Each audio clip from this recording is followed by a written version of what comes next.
Hello! In this video, we'll be working on downward facing dog, Adho Mukha Svanasana. Before we begin, be aware that this is an inversion. So if you've had issues with high blood pressure, cardiac issues, if you're pregnant, check with your doctor before you proceed. It may be a pose you want to avoid. If you're otherwise healthy and are able to do inversions, let's begin. So just begin by circling your wrists, getting the fluids moving. Go both directions. Place one hand in front and gently stretch the fingers back, and then lower the fingers and pull them towards you. Do both hands. And then make your way onto tabletop, onto all fours.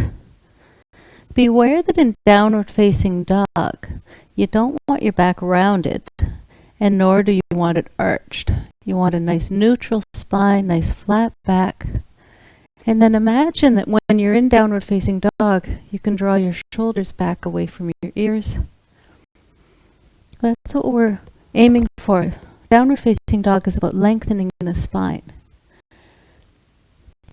So coming into all fours, have your hands flat on the mat. Make sure your wrists are directly below your shoulders and not wider. So you want them the same width as your shoulders. Coming into tabletop, spread your fingers wide. And before we begin, this is not the position we'll have for downward facing dog, but we're just warming up. Lift one hand up and place the top of the hand on the mat. And then slide the shoulders back. And then switch sides. And shoulders back. And now spread your fingers wide. So right now, wrists are below your shoulders, knees below your hips. Nice flat spine. And see where your tallest finger is.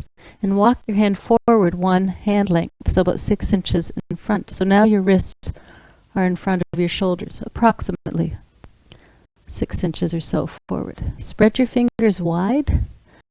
Now from here, press into the mat with your fingertips and knuckles. Try to keep your wrists light on the mat. That really helps soften the pose for the wrists.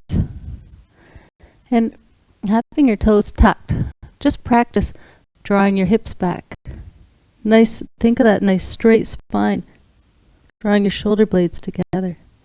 Shoulders away from your ears. Even your neck is in line with your spine. And then come on back. And now from here, keeping your hands right where they were, fingers wide, tuck your toes. Lift your knees up off the mat, engaging your abdominal muscles. Send your hips back. Energetically push the mat forward with your fingers and knuckles. Try to take the weight out of your wrists. Keep your knees bent at first. Just feel how it is to have that spine nice and straight. Hips up and back, reaching your hips as far away from you as you can, and then lower your knees back down. That's roughly how it feels, so you can stay in downward facing dog like that. Or tuck your toes again, lift your knees up off the mat, sending your hips back, pushing the mat forward with your knuckles and fingers. And from here, if you can do so without rounding your spine, keep your spine right where it is, then think about straightening one knee and then the other. If you're able to straighten your legs, offer each heel to the mat. Try to keep the wrists light on the mat if you can. Maybe your heels touch the mat, maybe they don't. It's not about the heels touching the mat, and it's not about having your legs straight. It's about nice straight spine. And then lower your knees to the mat. Come on to a seated position and just circle your wrists again, both direction. Stretch them out if that feels right.